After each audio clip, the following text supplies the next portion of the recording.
Oi galera, tudo bem? Sejam bem-vindos aqui ao seu canal financeiro. Sou seu apresentador Bruno Macedo. Desculpa a qualidade da imagem, estou gravando aqui do celular. Como vocês sabem, aqui em São Paulo foi feriado ontem, né? Dia de aniversário da cidade. E como nós tratamos de ações, muitos de vocês com certeza já sabiam disso, até porque a bolsa não abriu ontem, né? A bolsa é sediada aqui na capital do estado de São Paulo, então por isso os feriados municipais eles afetam diretamente. Então já fica aí de alerta para vocês. Sempre que tiver um feriado municipal, eu vou alertá-los que possivelmente vocês poderiam estar esperando aí uma abertura da bolsa que não está. Então, feita essa consideração, importante falar agora sobre o desastre, né? Aconteceu aqui na cidade de São Paulo, no país. Olha, estou focado aqui em São Paulo, né? No país, que foi esse desastre da Vale.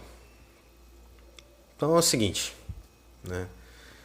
Lições não aprendidas, né? Desastre da Samarco, se não me engano, foi em 2016. Agora estou sem acesso aqui à internet para poder pesquisar para vocês, mas isso aí não vem ao caso. Foi um desastre em proporções semelhantes. Rompeu-se também uma barragem e muitas pessoas ficaram desabrigadas, desalojadas, tiveram seu patrimônio aí dilapidado. Se não me engano, foi realmente em 2016. E muito prejuízo para a cidade, muitas ações judiciais que até hoje, grande parte delas não foram resolvidas. Esse acidente possivelmente foi muito mais grave do que esse. Fala-se aí em 300 pessoas mortas ou desaparecidas. Fala-se em contaminação do lençol freático, coisa que aconteceu também no acidente da Samarco. Mas por tratar de uma empresa muito mais conhecida no Brasil e no mundo, que é a Vale, uma empresa com um potencial muito maior de propaganda para o nosso país, a imagem da nação fica manchada com uma situação como essa, né? É inadmissível a gente pensar que passados 3 anos de um acidente como aquele, um acidente similar ocorra. E pior, com uma situação ainda muito mais grave, que aconteceu num horário de almoço e que poderia ter sido evitado com medidas que não me convém aqui discutir a fundo, mas que são basicamente uma barragem com maior potencial de contenção. Afinal de contas, o serviço de mineração ele desmata o leito desmata a margem dos morros, né? E com isso sofre o processo de erosão, a terra desliza. É um período de chuvas, ou seja, mistura-se essa terra, a água e o potencial de realmente de haver um vazamento como esse é grande.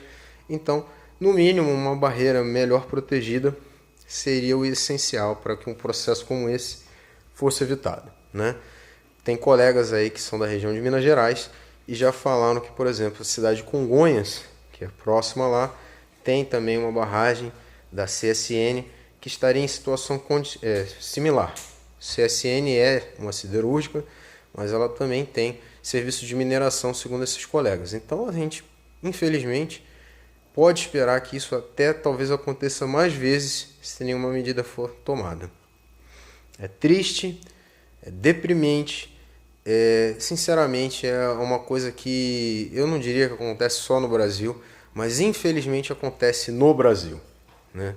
Se acontece em outros lugares do mundo é uma lástima, mas é uma pena pensar que num momento tão promissor como esse para a nossa economia, nós ainda soframos com situações como essa, que poderiam ser evitadas se a ganância não falasse tão alto, né? Nós estamos falando de uma empresa multibilionária com ações nas melhores bolsas e maiores bolsas do mundo, não só na bolsa brasileira, e que tem um impacto enorme na nossa bolsa. Inclusive, é de se pensar que isso possa ter um impacto negativo já contar a partir de segunda, não só no ativo Vale 3, como em outros ativos do Ibovespa, principalmente as empresas de Minas Gerais, que são as que podem ser mais atingidas. Eu diria aí Banco Inter, MRV, principalmente a Log, né, que ela trabalha com uma estrutura aí de galpões, que pode ter alguma coisa ali na região de Brumadinho, se não me engano tem, e ela pode ser fortemente afetada por isso. Empresas do ramo de transporte, empresas de outros setores, grandes bancos que têm um investimento da Vale. E o índice Bovespa, de um modo geral, pode ter um impacto muito negativo com essa situação. Eu ouvi dizer aí lá pelo final da tarde que a ação estava reagindo, né, em alguns mercados aí fora, mas eu não me animaria muito não. A perspectiva para segunda-feira, agora falando do aspecto econômico, é de baixa, tá? É de uma queda. Talvez aí para quem queira operar vendido possa ser interessante uma estratégia, se é que a gente pode pensar em estratégias econômicas num momento como esse, mas a gente sabe que o mundo não para em função disso, mas deve ser sim uma estratégia. E opções de venda, né, da Vale, porque o ativo não só deve cair, como cair muito, né?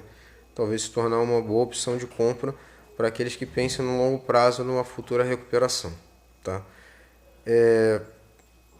Dito isso, eu gostaria, né, de dizer a vocês e expressar aí meus sentimentos para todos aqueles que possam ter algum envolvimento com esse desastre, direto ou indiretamente. A gente crê que realmente isso aí é um momento tenebroso na história aí da empresa, tenebroso na história do nosso país e tenebroso que poderia ser evitado.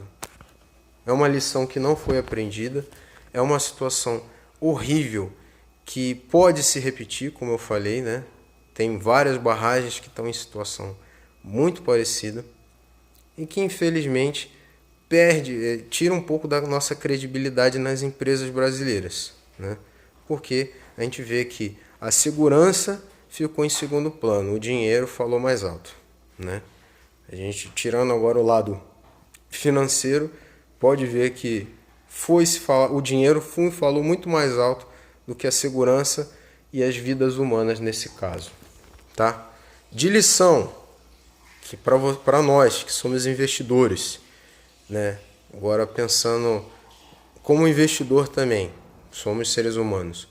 Isso é um típico cisne negro, tá? Para quem já leu o livro do Nassim Taleb, eu recomendo tanto a leitura da Lógica do Cisne Negro, como qual era o outro livro do Nassim Taleb? Estou tentando lembrar aqui. Não, esse não é do Nassim Taleb. Cisne Negro, a Lógica do Cisne Negro. Eu vou tentar lembrar até o final desse vídeo, mas a Lógica do Cisne Negro é um bom começo para vocês. E o Antifrágil, desculpa.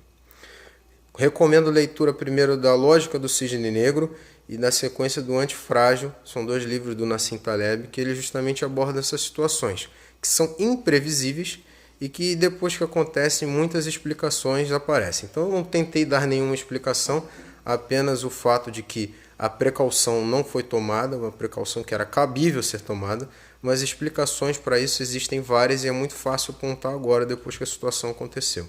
E que tem muitas formas de realmente, infelizmente, diante de um desastre como esse, lucrar, né? Eu repito, eu até me sinto um pouco mal de falar dessa maneira, mas infelizmente é assim que a bolsa funciona, tá?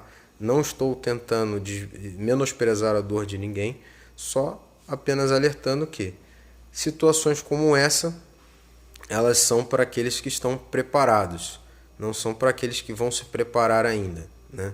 É necessário que você já esteja com uma estratégia montada para aproveitar determinado caos como esse. Há algumas medidas que são claramente visíveis de serem tomadas, mas se forem tomadas agora, provavelmente não vão ter o mesmo efeito de sucesso que as medidas de quem já se posicionou para uma eventualidade. Então fica de lição também para você aí estar pronto para os eventuais cisnes negros da vida. São aquelas situações que ninguém espera, mas que são contrárias à lógica, né? No momento de plena euforia, alguém que talvez apostasse numa queda da bolsa teria se favorecido. Então, não custa aí você ter sempre um pouco do seu dinheiro apostando contra a lógica, né? Porque afinal de contas a lógica só é lógica porque todos nós aceitamos ela como lógica, tá, galera? Então, acho que eu falei bastante. Peço desculpas se foi prolixo. Peço desculpas se por falar dessa maneira alguém possa ter se sentido ferido nos seus sentimentos, por eu não ter sido mais emocional, eu peço desculpas, realmente não estou envolvido diretamente com o acidente, por isso não tenho aquele viés emocional para falar sobre isso, mas entendo que é um momento sério, que é um momento grave, que muitas pessoas não vão ter nem cabeça para pensar sobre isso, por isso peço desculpas a esses, espero que vocês não tenham se sentido ofendidos por isso. E mesmo vocês que estão também com viés de investidor, percam um pouco do seu tempo para levar aí nas suas orações, se você acredita nisso, ou pelo menos reflexão, porque esse é um momento triste, um momento grave na nossa história, né? Que não pode passar sem uma reflexão, sem um pensamento e sem um aprendizado. Se as nossas autoridades não aprendem, pelo menos nós deveremos aprender, tá? Então, só recapitulando para a gente encerrar o vídeo, o que eu acredito que seja válido para investir agora seriam entrar vendido na Vale, né? Ou comprar opções de venda da Vale, que devem se valorizar, se é que já não vão abrir com grande gap. Se abrir com grande gap segunda, talvez essa estratégia já dê errado.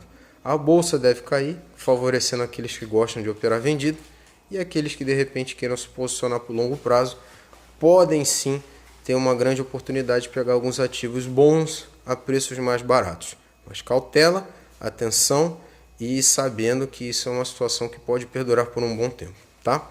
Eu desejo a todos um excelente fim de semana. Eu desejo a todos que estejam direto ou indiretamente envolvidos com isso o sucesso aí para que vocês possam conseguir falar com seus parentes, que eles estejam bem, tá? Eu espero que nenhum de vocês tenha sido afetado diretamente e estamos juntos. O canal é de vocês também. Se vocês precisarem conversar, estarei à disposição aqui ou no grupo do WhatsApp. Eu desejo aí a todos que possam realmente se recuperar dessa situação, quem está diretamente envolvido, e quem não está diretamente envolvido, que a gente possa demonstrar solidariedade para os nossos colegas, tá bom? Então é isso. Bom fim de semana e até uma próxima oportunidade. Um abraço.